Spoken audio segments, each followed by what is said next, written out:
In chapter 9 of 2 Samuel that we get to see the picture of grace that you give us so that we can apply it in our own lives and receive it in our own lives. In Jesus' name, amen. We're looking at chapter 9 tonight, but I want to say a couple of things about chapter 8 and chapter 10 because sandwiched between this is a picture of grace. But chapters 8 and 10 are really battle chapters. There's when, David was out working his business, you might say, because his business was taking care of the kingdom of Israel and all that went with it. And so what he did was he was doing his business in terms of things. I'm going to read to you a few verses from chapter 8 and then kind of give you an idea of what chapter 8 and chapter 10 are really all about. We're not going to really look at them tonight. I might come back to them. There's a couple things, especially in chapter 10, that are very appropriate for him. Chapter 8, verse 1. After this, David defeated the Philistines and subdued them, and David took Metheg-ammah out of the hand of the Philistines. And he defeated Moab and measured them with a line, making them lie down on the ground. 2 lines he measured to be put to death, and 1 full line to be spared. And the Moabites became servants to David and brought tribute. David also defeated Hadadezer, the son of Rehob, king of Zobah, as he went to restore his power at the river Euphrates. Now, what you have happening there is he is taking care of the business that God has given to him. It's kind of like we might have a business or a job where we have to do things, and it's just, sometimes in battle in terms of your job and everything that goes with it, and that's what he's doing. Verses 13 to 15, and David won a name for himself. In other words, he really gained a reputation. And when he returned, he slew 18,000 Edomites in the valley of Salt, and he put a garrison in Edom. Throughout all Edom he put garrisons, and all the Edomites became David's servants, and the Lord gave victory to David wherever he went. And what you get there is the picture of, there's 2 things that happen to David that he gets, that God is with him. He's a man after God's own heart. We never need to forget that, and we've talked about what that means for any of us in terms of our lives, and he's a man after God's own heart, and God's issue is loyalty, and he is a man who is very, very disciplined in that understanding of loyalty. But there's 2 things that he brings to the table. One is he has a talent. He's got to have some kind of human abilities in terms of leading men, but also doing the kinds of things that are tactical and strategic for his business, which happened to be kingdom building in terms of Israel and taking care of the enemies of Israel. So he had a talent in these areas. God gave him those talents, but he put them to work. And that's the human side of him. The second thing, though, that David has going for him is favor. And you can never underestimate the power of favor. He found favor in the sight of God because he was a man after God's own heart, and he lived that life that way, and so God gave him favor.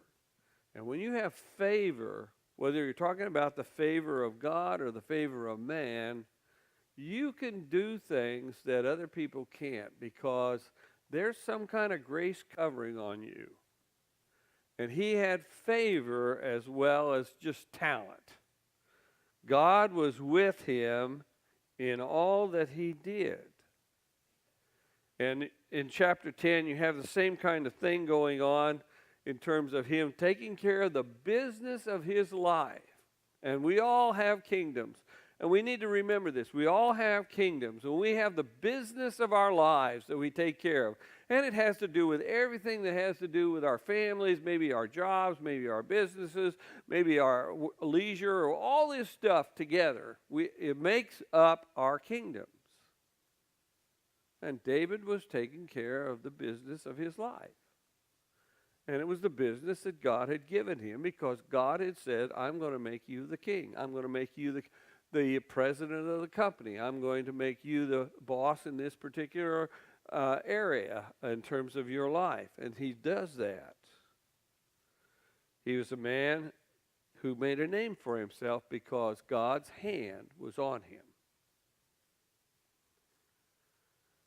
What that tells me personally is that I want to be a person after God's own heart, and that means that I need to, well, especially when it comes to the agendas of our lives, that we look to God in terms of how we live those lives out. But the one thing that stands out in David's life is he was a man of loyalty. And actually, if you read chapter 10, well, in fact, I'll read the first few verses of it. After this, the king of the Ammonites died, and Hanun, his son, reigned in his stead. And David said, I will deal loyally with Hanun, the son of Nahash, as his father dealt loyally with me. In other words, he says, I'm going to treat this man upright because of his father's loyalty, and so he did that. Now, it gets misinterpreted and everything that goes with it, and we might look at that, but that's one thing that he does. He says, you know, if you treat me right, I'm going to treat you right. And that's what he did with everybody. He was loyal to Saul, no matter what Saul did, because he was his man. Now, in the midst of all this, he's a man who has made a name for himself, and things are going right. And we looked at, last week, we looked at him dealing with the temple and why God stopped him from doing that, but also the fact that he went on and he prepared it for Solomon, who would be following him. Tonight we're going to look at a picture of grace. And our world is really a dog-eat-dog kind of world, and there's a lot of exploitation and manipulation that goes on in this world, and it's really kind of disgusting, and if you really pay attention long enough, it'll just wear you out, unless you're of that kind of mind in terms of the things. But in the midst of all this stuff that was the business of his life, he has a moment. And I'm going to read verses 1 through 5. And David said, is there still anyone left of the house of Saul, that I may show him kindness for Jonathan's sake? Now there was a servant of the house of Saul whose name was Ziba, and they called him to David, and the king said to him, are you Ziba? And he said, your servant is he. And the king said, is there not still someone of the house of Saul, that I may show the kindness of God to him? And Ziba said to the king, there is still a son of Jonathan. He is crippled in his feet. The king said to him, where is he? And Ziba said to the king, he is in the house of Machir, the son of Ammiel, at Lodabar. Then King David sent and brought him from the house of Machir, the son of Ammiel, at Lodabar. I want to look at this tonight, and we'll begin right there. Grace appears. It's in David's heart at this point in time. There must have been a pause in terms of all the battles that were going on, and there's a son of Jonathan. Now his name is Mephibosheth. So you got to lick your lips if you're going to say it right. Mephibosheth. And I have a joke about that, but I can't tell it here.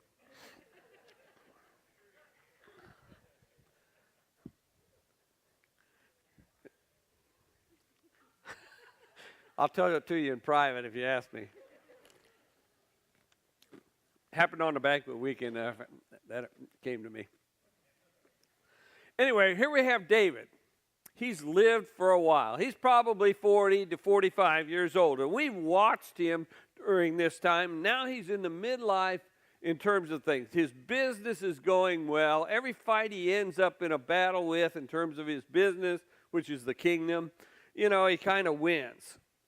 And then he pauses in the midst of all this, and he says, is there anybody left from Saul's family? Now, we've walked through that battle that he had with Saul's household and all that goes with it, and we've looked at the friendship that he had with Jonathan. I want you to think about friends that you've had over the years just for a minute. People who are in your past.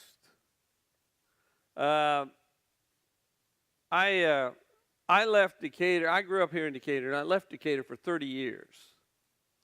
And we would come up here and visit my parents every year, and it was kind of like stepping into my past.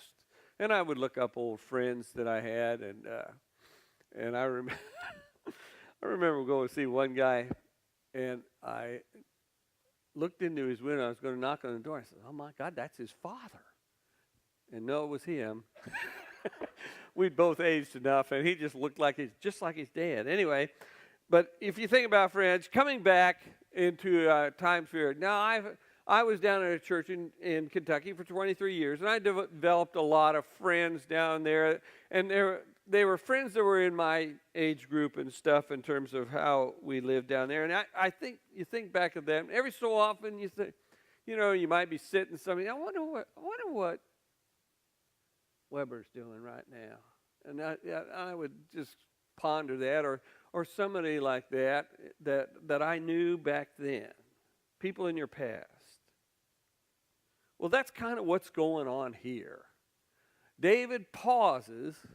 He's been at this stuff for 25 years now. He spent about 18 years running for his life, or 12 years running for his life, and then he was in the battle for the kingdom and everything that went with that, and he had 7 years, and he got all those wives, and we went through that, and and here he pauses, and he says, I wonder,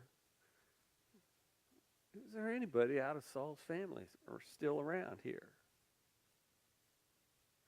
And he's thinking about it, and he says, that I may show him a kindness for Jonathan's sake.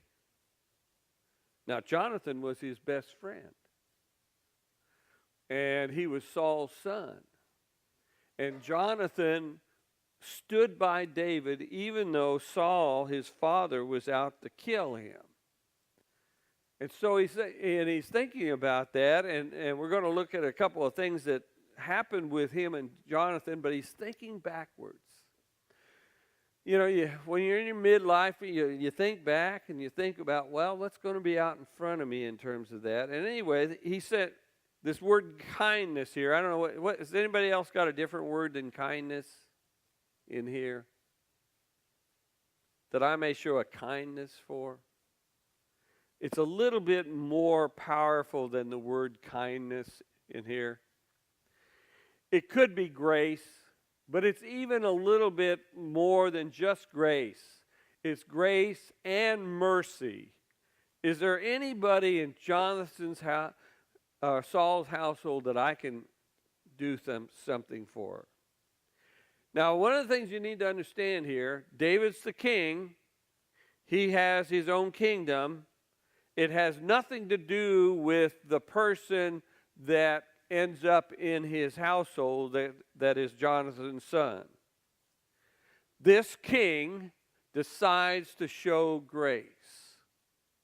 And the word for grace in the Old Testament is the word chen, and it means love that stoops down. Now, if you ever had a 2-year-old or a 3-year-old around you, sometimes you'll stoop down and take their hands, or you'll stoop down to help them do something. That's what chen basically means.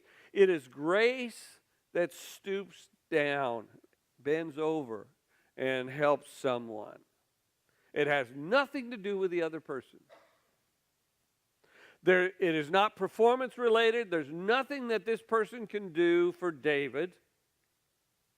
There's no conditions to it. He's just saying, is there anybody left in this moment when he is just pondering his past, probably?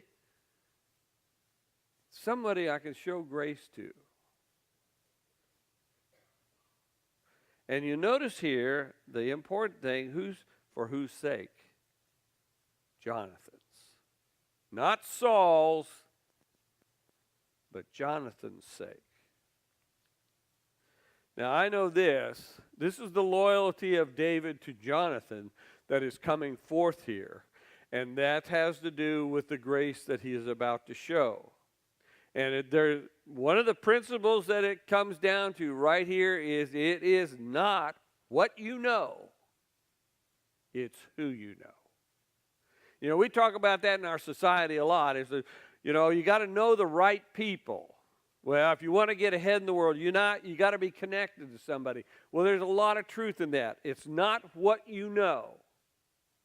It's who you know. And that is the truth. It is even true in terms of our faith. It really doesn't matter what you know in terms of, Bible knowledge or anything like that. It has to do with who you know. And his name is Jesus. Now, I'm going to also know this. David is about to show us this principle that grace flows out from people. Grace flows out from people like you or me.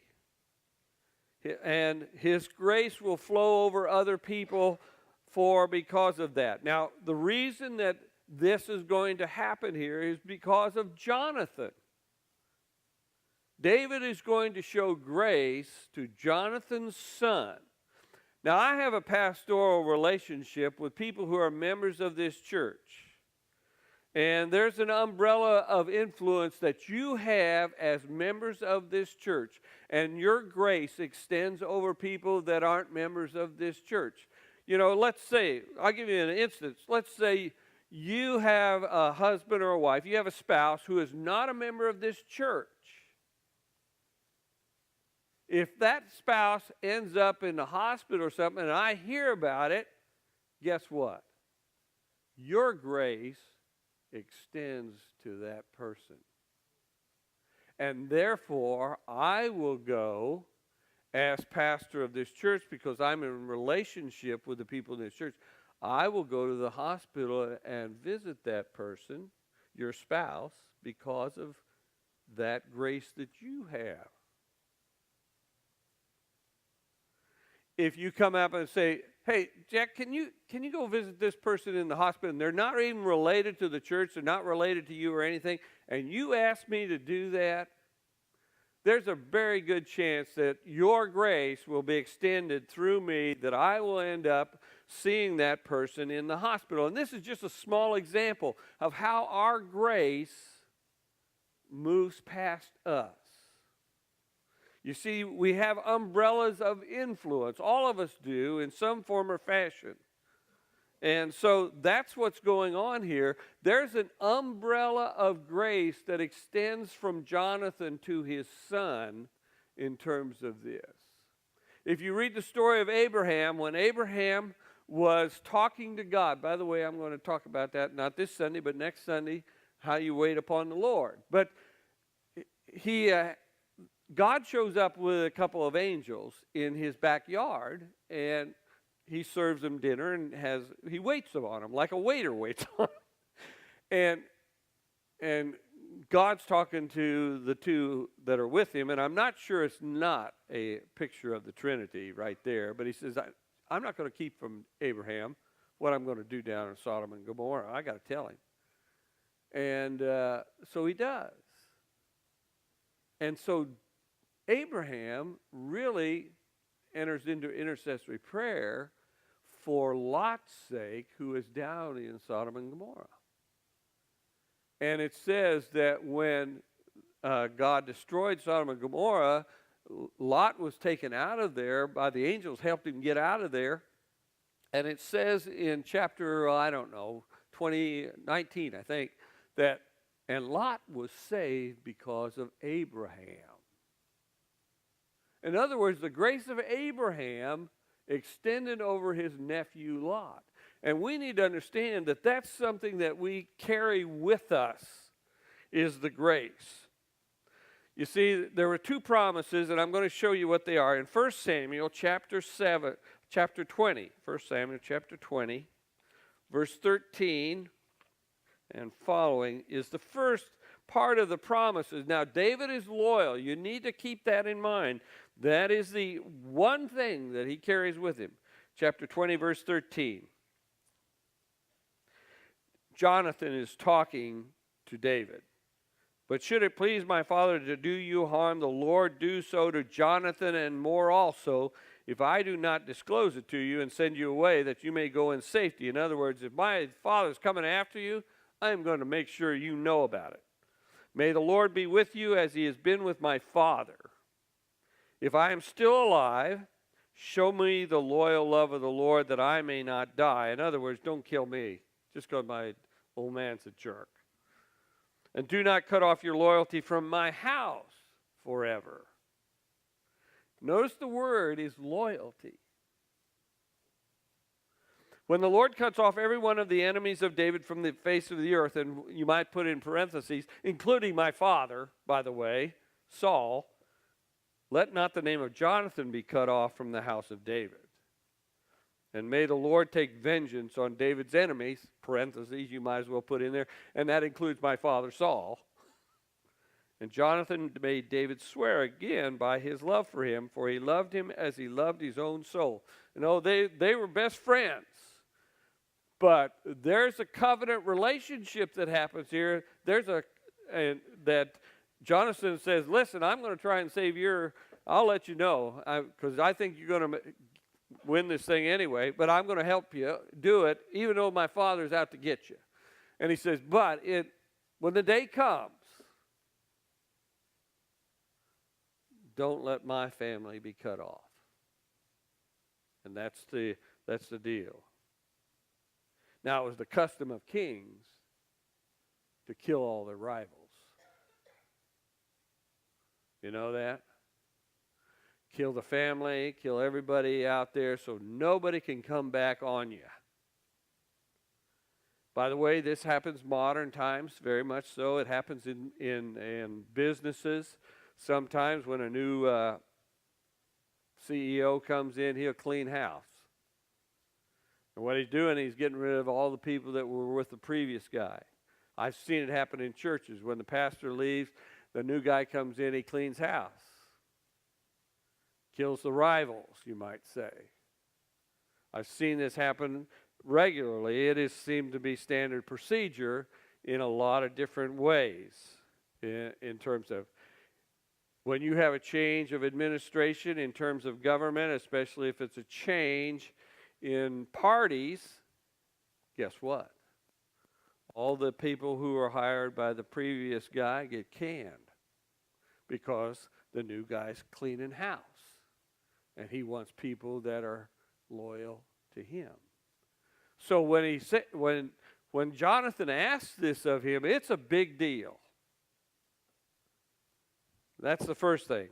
The second one is in Samuel chapter 24, verse 20, and after that.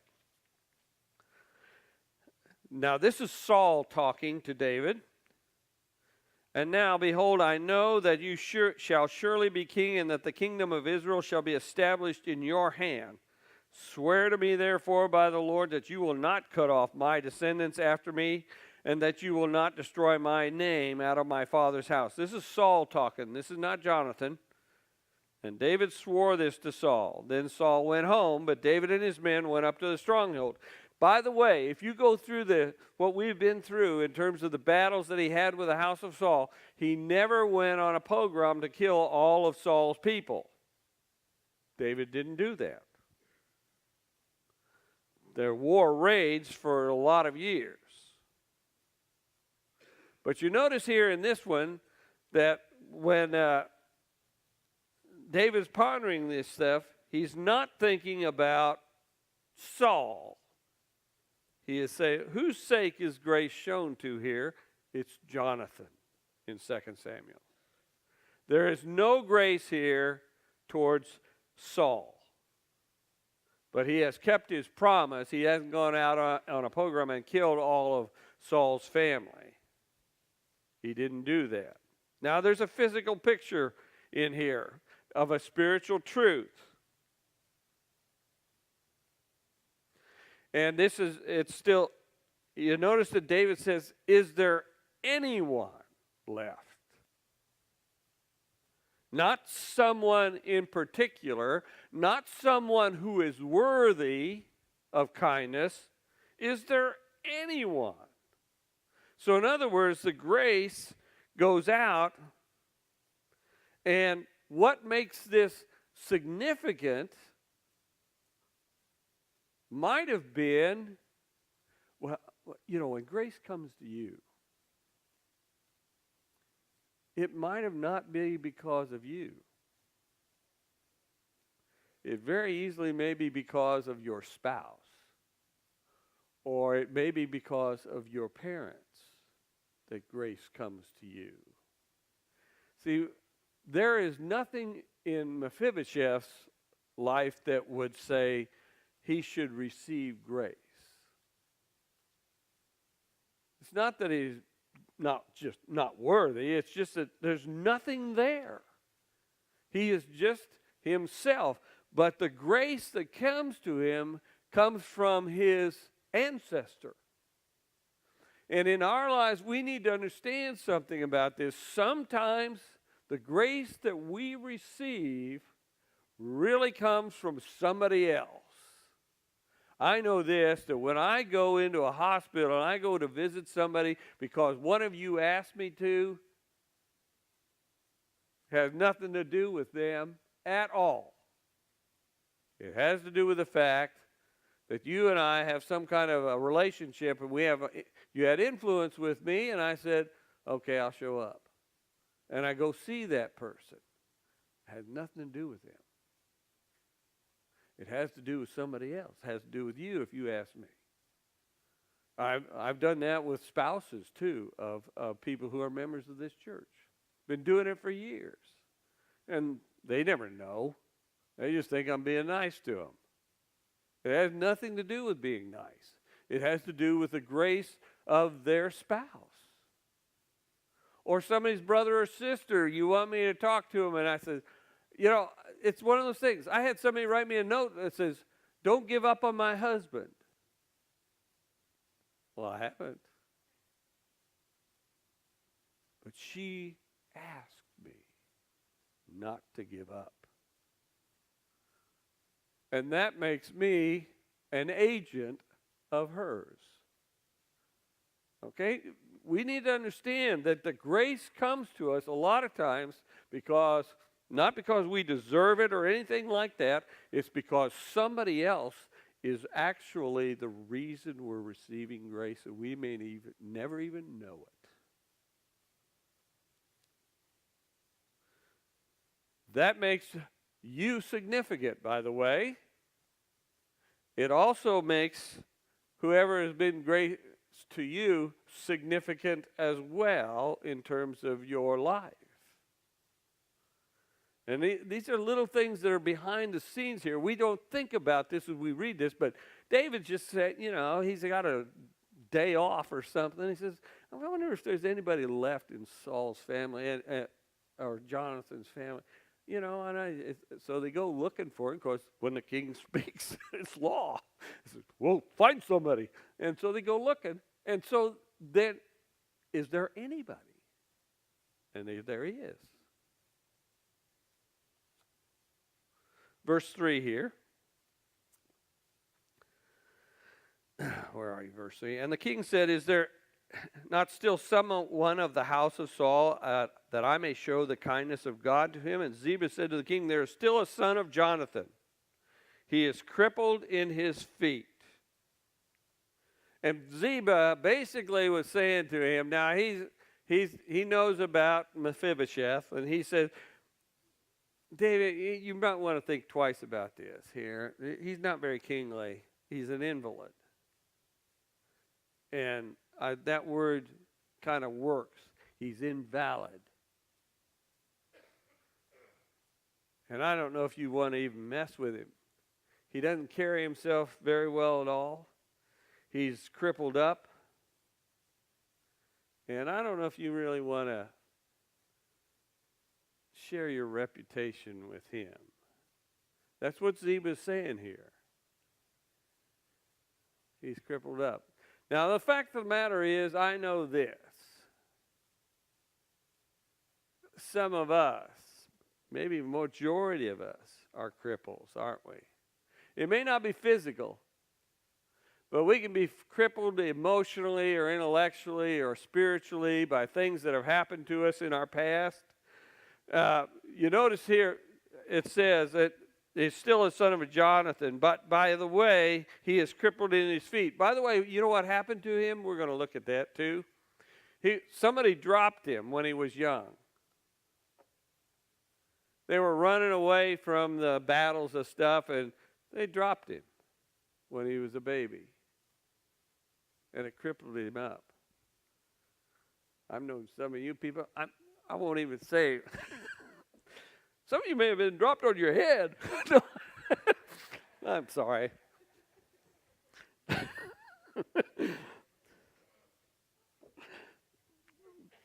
I can only do it straight so long. But there's a certain sense, we are crippled up in ways, and it says, God, I'm not sure you want to be messing with them. And he says, where is he? In verse 4, the king said to him, where is he? And Ziba said to the king, he is in the house of Maker, the son of Amiel at Lodabar. Grace, by the way, here is not picky. It's a matter of his kindness, and that kindness is more than just grace. Where is he? Not how bad is he crippled up, not what's wrong with him or anything like that. He says, he doesn't ask those kinds of questions. He says, where is he? Grace is not picky. Grace is one-sided. Mephibosheth does not deserve anything, and he won't be able to repay David. And God is working in his life through David, and he doesn't know it. And I think about that. I says, that's very much what happens to a lot of us, if not all of us in some form or fashion, whereas grace is not really picky about you. God doesn't ask, well, how bad is he crippled up, or what's wrong with him, or anything like that. He just says, where is he? And I think that's one of the things that God does. He says, where is he? Where are you? And that's what he does. Now, by the way, kings, let's put it on a human level. Kings can do this. And every one of us has dominion in some areas of our lives. Every one of us has a kingdom. Some of our kingdoms are very large, like Donald Trump's. And some of our kingdoms are very small, like Mother Teresa. Although I'm not sure hers wasn't bigger than his. But with those kingdoms, we have dominion. And we can do the same thing that David did. And usually it's an extension of somebody else's grace that motivates you to that person. It was Jonathan's grace that motivated David towards his son. The other thing is, we're also, all of us are recipients of grace, and we don't think about it very much in terms of how we live our lives. But sometimes God's grace comes and just shows up. It's not picky. We don't deserve it. We can't really repay it. It just shows up. Verses 4 and 5, he says he's at Lodabar. Then King David sent and brought him from the house of Maker, the son of Amiel, at Lodabar. Now, Lodabar, by the way, sometimes you ought to look up the names of these places that are in there. Lodabar means no pasture. In other words, lo is the word for no, and dabar is the word for pasture. So this is a barren place. There's no pasture. This is just a barren place. So what we learn from this is that Mephibosheth, who is an exile basically in the country because of Saul's family being knocked out of power, he lives in a barren place and he's in exile. When the new king comes, if the old house is out there, some of the members of that household, you know what you end up doing? You live in a wilderness. You live in a hidden place. You may have been crippled because of the battles that took place. And that's exactly where he is. He is in a barren place, hidden. And he's crippled. That is, he can't navigate this life very well. Because he's on the outs. 2 Samuel chapter 4, verse 4, we find out about Mephibosheth. This is when they were in the midst of the fights, the civil war in terms of Saul and David and everything. Jonathan, just chapter 4, verse 4, the son of Saul had a son who was crippled in his feet. He was 5 years old when the news about Saul and Jonathan came from Jezreel, and that's when they were killed. And his nurse took him up and fled, and as she fled in her haste, he fell and became lame. And his name was Mephibosheth. This is where he was dropped, you might say. He's 5 years old. I know this. In our early days of our lives, and we could probably sit around our campfires and we could talk about our lives, some of us have been dropped. Or some of us have fallen. And we've been carrying it actually from our youth, some of us. And sometimes we get dropped or we fall because we're in haste to get away from something, or somebody else is trying to get away from something, and we get crippled up because of something that happens in terms of our families or our lives early on. The other thing I know is sometimes we do it to ourselves. I know this. I know it for a fact. You can step off a step and really cripple yourself. I've done it twice, and I know. You know, I wasn't doing it in haste. One time, it was like this. I just didn't know there was a step off.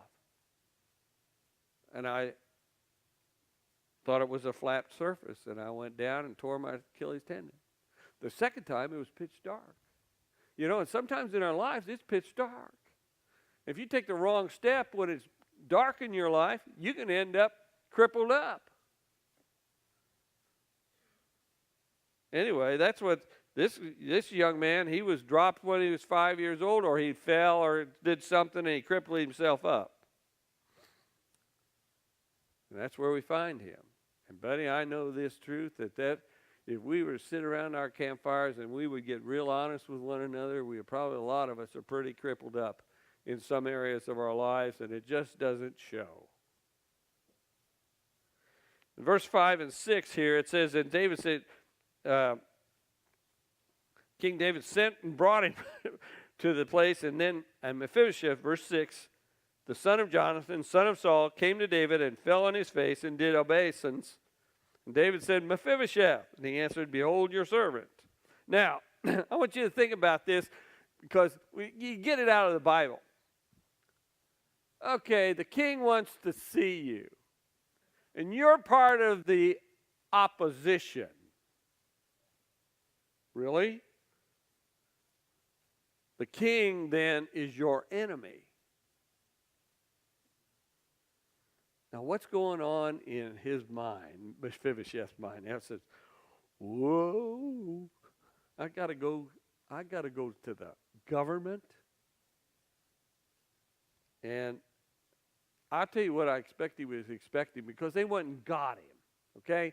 They didn't ask him to come. They went and got him. They're bringing him to the king. The government comes in and shows up at your house and says, you're coming with us. And I'm going, oh, yeah? Anyway, he comes before, you know what he's expecting? A sword. That's what he's expecting. And then David, Mephibosheth, buddy, how are you? And he gets down on his hands and knees, okay, I'm fine. Behold your servant. That's what it says in here. But I know what he's doing. He says, oh, he's got it in for me. I know he does. David said, verse 7, do not fear, for I will show you kindness for the sake of your father Jonathan, and I will restore you to all the land of Saul your father, and you shall eat at my table always. Now, one of the things you need to understand about Mephibosheth, he is the grandson of Saul, and Saul was nuts half the time. Wasn't he? You know, one day he was telling David, you know, you're the best thing that ever happened to me. And the next day he throws a spear at him. So, you know, he comes out of a family whose understanding of the words of the king are that you can't trust this for nothing. Just saying. You know, and I mean, if you make this real, if I'm him, I say, I've had it. He may be nice to me right now, but you just wait. I'm going to catch it. Verses 8 to 13. And he did obeisance and said, "What is your servant that you should look upon a dead dog such as I?" Then the king called Ziba, his old servant, and said to him, "All that belonged to Saul and to all his house I have given to your master's son. And you and your sons and your servants shall till the land for him, and shall bring in the produce, that your master's son may have bread to eat. But Mephibosheth, your master's son, shall always eat at my table." Now Ziba had 15 sons and 20 servants. Then Ziba said to the king, "According to all that my lord the king commands his servant, as so will your servant do." I'm sure he did this. You've got to be kidding me. So Mephibosheth ate at David's table like one of the king's sons. And Mephibosheth had a young son whose name was Micah. And all who dwelt in Ziba's house became Mephibosheth's servants. So Mephibosheth dwelt in Jerusalem, for he ate always at the king's table. Now he was lame in both his feet. Here's the grace. David said, "Is there anybody left that I can show kindness, grace to, for Jonathan's sake?" And the grace here is that Mephibosheth is going to be eating at the king's table. Not once, every time. Now I want you to kind of picture this, because you need to see it not in church terms, but in terms of, okay, what's going on back here? Here comes the family of David in, and you got a bunch of good-looking kids coming in here, and they're sitting at this long table. It's a banquet table, and you have good-looking kids. Here's Absalom, his son, comes in, and he's good-looking and everything. Then comes in Amnon, and he's a good-looking kid too. And then comes Tamar, and she is she's a number 10. She's one good-looking gal, and she sits around. They sit down, and they start passing the potatoes and the meat around. And about that time, you hear this clump, clump, clump. In comes Mephibosheth. And he sits at table with the king. Now, the analogies that we have that go with this is us. We're God's kids, by the way, and we are the brethren, you might say, the children of King Jesus. Mephibosheth was the child of a king. His kingdom was from Saul. So he knew what it was to be related to the king. He knew what it meant to be royalty. And then his family and he were cast out. And what cast him out in reality was Saul, and Saul's sin was against God, so sin cast out Mephibosheth. It's the very same thing that happened to Adam. He got thrown out of the Garden of Eden because of his own son. And every one of us is a child of Adam.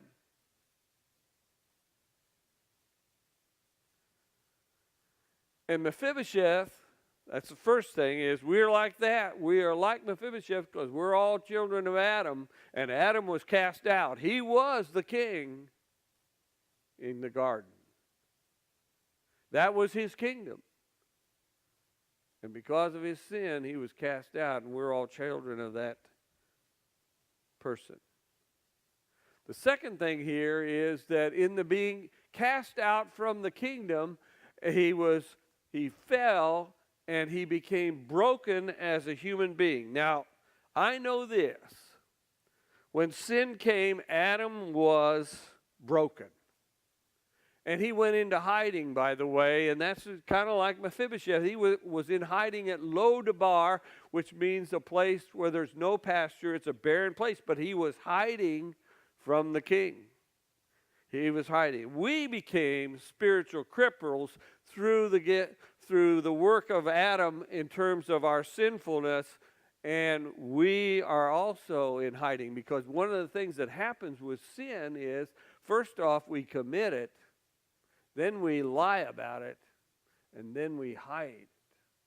And we hide ourselves because we know that we are spiritual cripples in reality. And so we go looking for some way to make ourselves justified, but there's no way to justify us. And we are very much like Mephibosheth in this, because we're crippled up too. We are in hiding from God a lot of times. He has to come looking for us. It was said, David sent somebody out, go bring him to me. I think that God does that with us. He comes looking for us. And I think that some of us have the same reaction that Mephibosheth would have had when he was brought into the presence of the king, which is, oh God, I'm done now. That's what people think when they get in the presence of God. I'm undone. I'm finished. Because they know that their kingdom was cast out, and that they're sitting in the presence of the one and true king.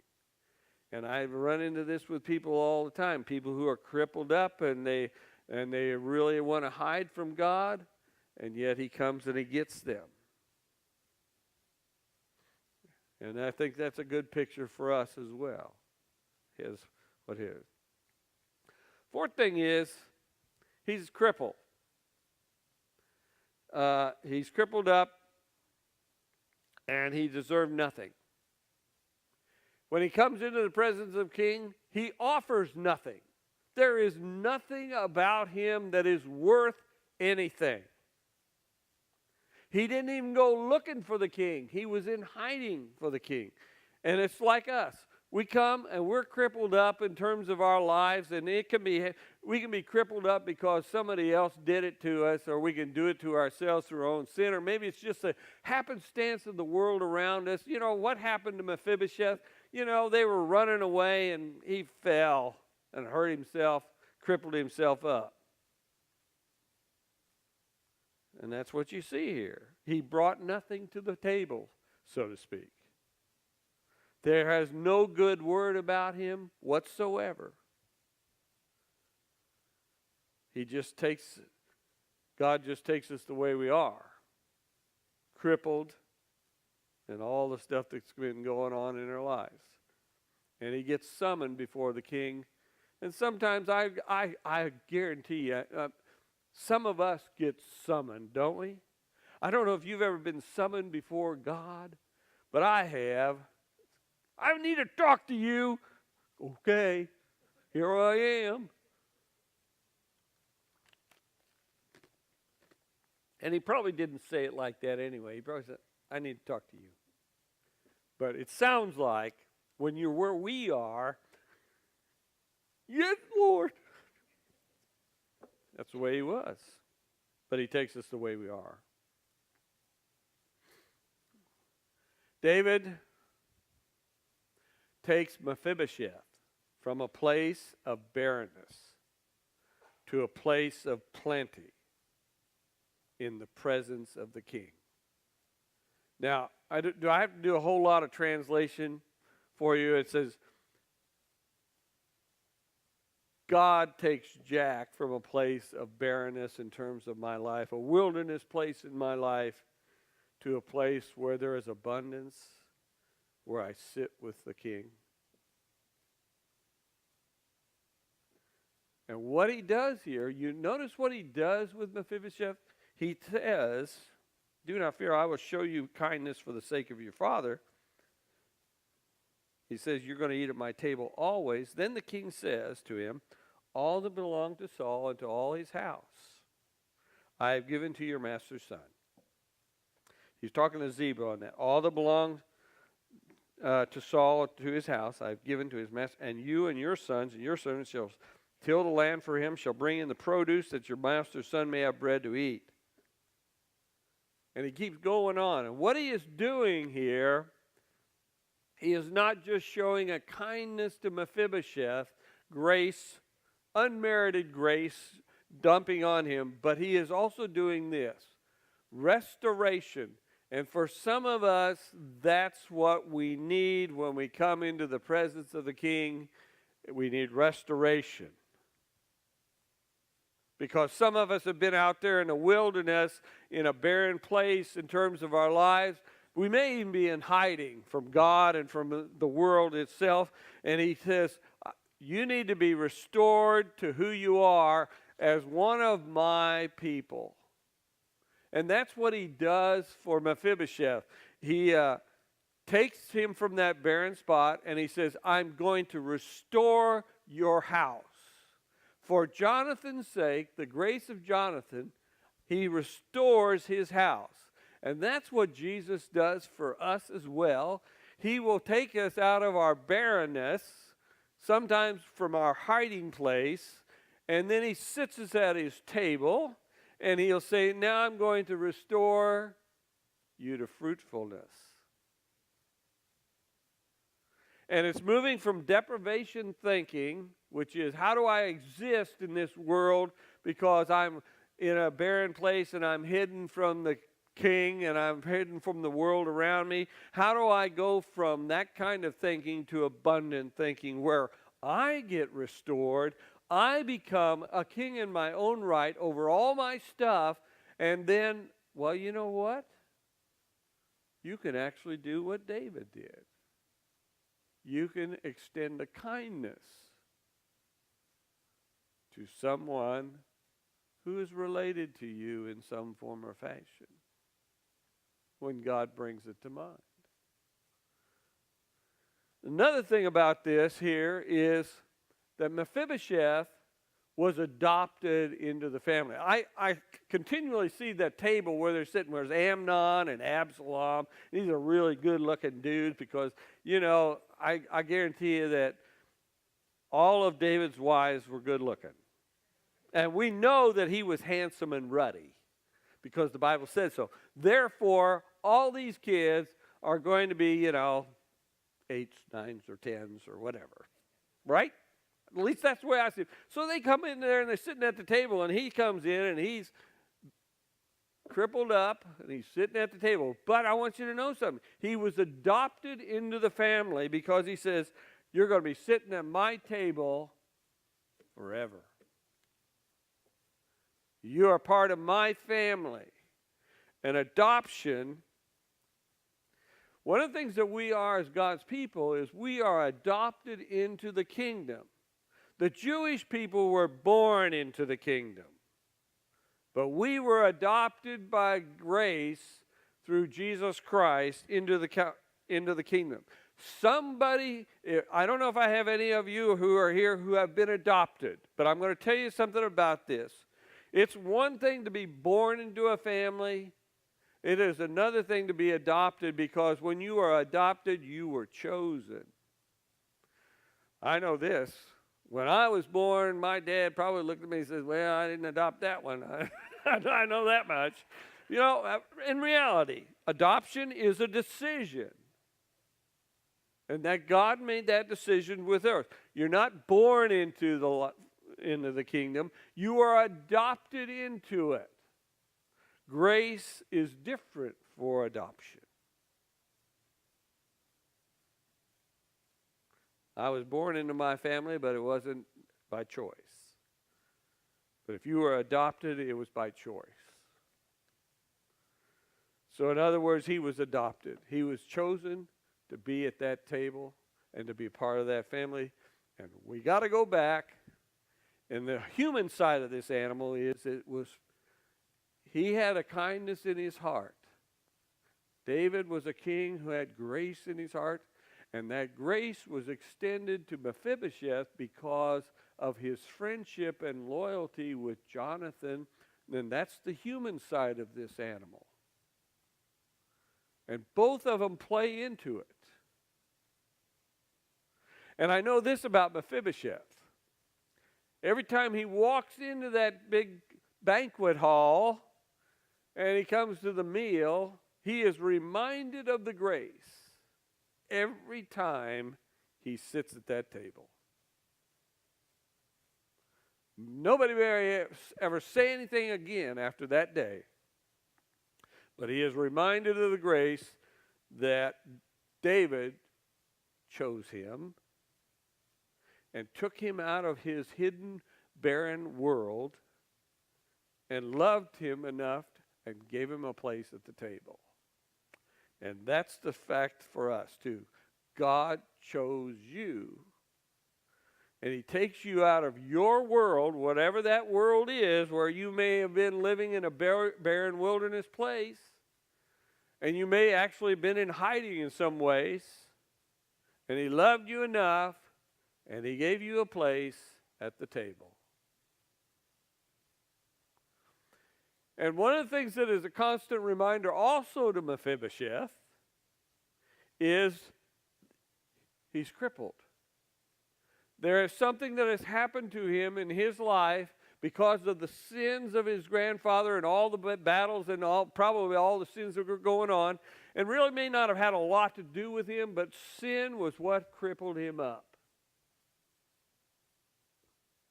But the king sets a seat for him. And he is treated like another son. No preference. Now, this is a matter of grace here. This is a picture of the grace that God shows to us. He showed us a picture in the Old Testament through King David of how we come and sit at his table, and we are brought in by Jesus. We sit at a table with the great ones. By the way, there may be a point when we die that you get to sit at table with some of the great ones. And here's John and James and Peter, and they're sitting right next. Hey, can you pass the potatoes? Or maybe it's Martin Luther or John Calvin. Or maybe it's Billy Graham when he dies. Or Mother Teresa. Mother Teresa, can you pass me the potatoes? You can keep the broccoli. I don't need that. You know? Because when we get there, you know, probably when you ask these people, they probably say, well, I'm not really a great one. But, you know, that's a human opinion of things. Who knows what God thinks of them? Now, one of the things that we do around here is the great banquet. And I'm going to sing its story for here, but you need to look at it for just a minute. In chapter 14 of Luke, when Jesus is sitting with all these church leaders, before he tells the story of the banquet, he's looked around and he sees how they seat each other. You know, they're sitting around his table and how they treat one another and all going on. And he makes a few comments. And then he says this. He said also to the man who had invited him, he said this, when you give a dinner or a banquet, do not invite your friends or your brothers or your kinsmen or your rich neighbors, lest they also invite you in return and you be repaid. But when you give a feast, invite the poor, the maimed, the lame, and the blind, and you will be blessed, because they cannot repay you. You will be repaid at the resurrection of the just. You know, and you look at that, and when we do the banquet around here, one of the reasons why we don't charge for it is because I don't want to stop anybody from coming to this thing, because they can't financially handle it. It's a gift. It's grace that we do. And the people who pay for it are people like you and me who have already been through it.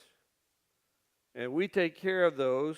And we are like this place here. And it really reminds me of the table that David set for Mephibosheth when he was all crippled up. Finally, we're all kings. Every last one of us, we all have our kingdoms. We all have the opportunity in our lives to give grace. You know, We have that kind of grace. We have kingdoms. My kingdom may not be as large as Donald Trump or even Hillary. But I know this, I have a table. And we are sometimes like David, and we show grace to those around us. Sometimes we are like Mephibosheth. We come crippled up in all our ways, and we sit at his table. I know this too. There are no, I got to quit. There are no insignificant roles, by the way. I mean, we know her name. Who was John and Charles Wesley's mother? We don't know what she did day in and day out to raise those boys. Does anybody know her name besides me? Susanna Wesley. Okay, who was Augustine's mother? You know, and prepared him for whatever he had his conversion experience. You know, who knows? I don't know. Mrs. Well, we don't even know her last name. Hey, who's that gal? That's Augustine's mother. Who taught Martin Luther theology? You know, there was probably some little monk someplace who did that. You know, the guy that used to do those commercials where they did the Xerox machines. It's a miracle. Who did it? Who was Dwight Moody's person who turned him? You know, he worked in a shoe store, but you know who turned him? I looked this up so I could find out. It was his Sunday school teacher, a guy by the name of Edward Kimball. Set him on the road. And he, by the way, Dwight L. Moody is the father, the author, the creator of Sunday school as we know it today. Who is the elderly woman who prayed for Billy Graham for 20 years? Well, I don't have any idea. Who are the parents of Jeremiah, or Daniel for that matter? Just because you are a nobody doesn't mean you're insignificant. Got it? It is God's prerogative to publicize some. But it is also his opinion that raises up some. And when you sit at the table in the kingdom, you may not recognize a few of these people that are sitting around you. Quiet roles and publicized roles. We have those, but I know that it really doesn't matter whether it's publicized or whether it's just a quiet role, because I know that people change the world through their work.